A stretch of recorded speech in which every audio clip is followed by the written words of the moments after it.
feds look to seize Wolf of Wall Street rights as part of Malaysian corruption action. As part of a massive asset seizure tied to what was allegedly stolen from Malaysia, the U.S. government is seeking the civil forfeiture of rights to the Oscar-nominated film, The Wolf of Wall Street, directed by Martin Scorsese. Authorities have yet to charge any individuals with embezzlement, but in bringing a civil forfeiture case, federal authorities are targeting more than $1 billion in assets allegedly diverted by high-level officials at the country into a fund called One Malaysia Development Berdhard 1MDB and then into shell companies. Some of the money is said in a complaint filed in California federal court on Wednesday to have landed in Beverly Hills and New York City real estate, artwork by Van Gogh and Claude Monet, and a Bombardier jet, while some of the funds went into the entertainment business including productions funded by Red Granite Pictures, run by CEO Riza Aziz, the stepson of Malaysian Prime Minister Najib Razak. The government now is looking to lay claim to these assets, which not only include rights, profits and royalties to the Wolf of Wall Street but also song publishing divisions of music giant EMI. According to the complaint, about $100 million went into Red Granite, which has also produced Friends with Kids and Dumb and Dumber 2 and was previously flagged for using embezzled money in a since-settled civil lawsuit.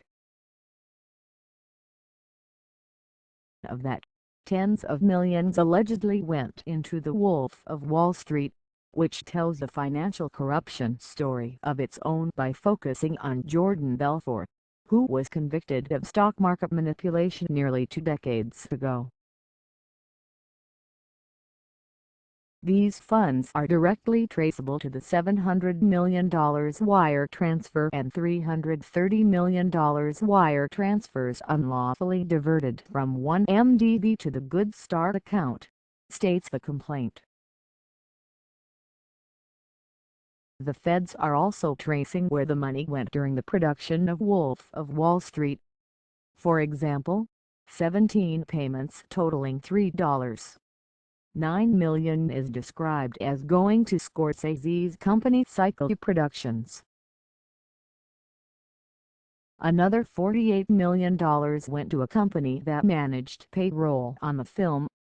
At least $4.1 million went to a special effects company, $2.5 million went to the Screen Actors Guild and approximately $80,000 went to a yacht charter company. Although the film's star Leonardo DiCaprio isn't specifically mentioned, the complaint talks about Hollywood actor one who during his Golden Globe acceptance speech thanked Jho Low and Jho, referring to Red Granite principals Riza Aziz and Joe Farland as well as Jho Low, the Malaysian financier and close associate of Aziz. The complaint also talks about how Low withdrew more than $1 million at the Venetian Casino in Las Vegas and gambled with Aziz, McFarland and the lead actor of Wolf of Wall Street, presumably DiCaprio. The money was originally earmarked for one MDB, which according to the U.S. was ostensibly created to pursue investment and development projects for the economic benefit of Malaysia and its people, before allegedly being diverted between 2009 and 2013.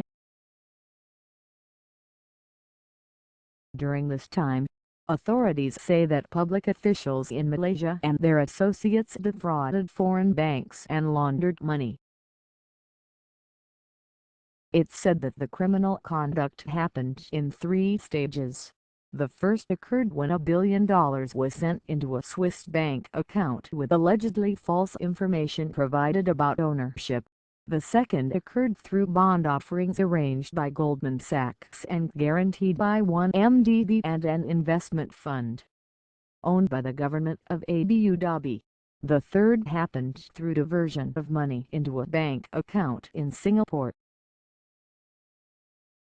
According to the complaint, it was Low who then laundered hundreds of millions of dollars into the United States.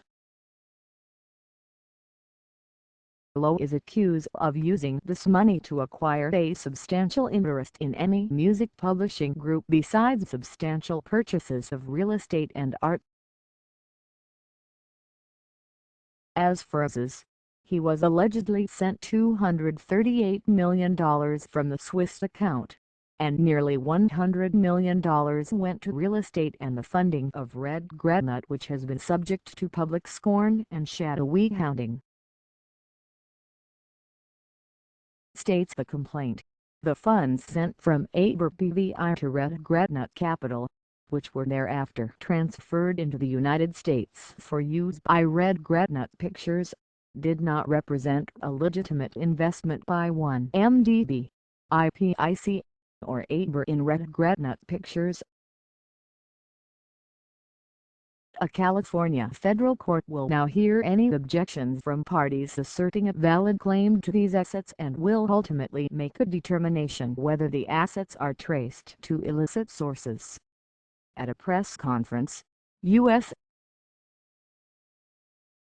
Attorney General Loretta Lynch called this a significant step to combat international corruption and the largest single action ever brought by the kleptocratic Asset Recovery Initiative.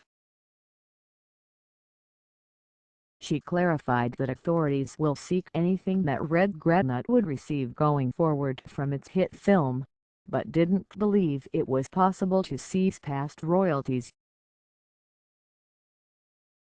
Leslie Caldwell, an assistant attorney general, added that neither 1MDB or the Malaysian people saw one penny of profit from Wolf of Wall Street, which was even banned from being shown in Malaysia.